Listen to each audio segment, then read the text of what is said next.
Hello दोस्तों, नमस्ते, प्रणाम, जय श्री कृष्णा, राधे राधे। हमरा यूट्यूब चैनल पे रउआ सबके स्वागत बा। रउआ सबके बीच में एगो बहुत ही प्यारा छठ गीत लेके आयल बनी। ये गीत आप सब सुनी जा और कमेंट के माध्यम से हमके बताई जा कि ई छठ गीत आप सबके कैसा लागल। अगर हमार गीत आप सबके पसंद आवता तो ज़्यादा से ज़्यादा शेयर करी जा।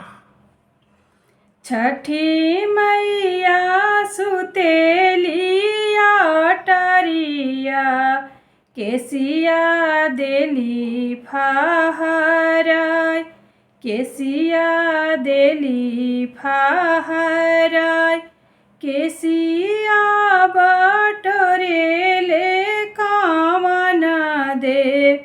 छठी मैया मने मुस्काय, छठी मैया मने मुस्काय, तू ता बड़ी सेवा कैला, सेवा काजिया लाख बरिस, सेवा काजिया लाख बरिस, बढ़े बंश तोहार, बढ़े बंश तोहार।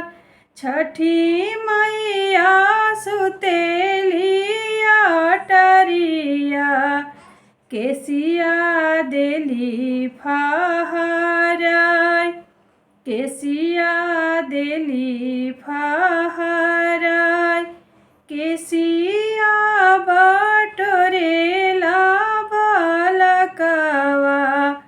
छठी मैया मने मुस्काय, छठी मैया मने मुस्काय।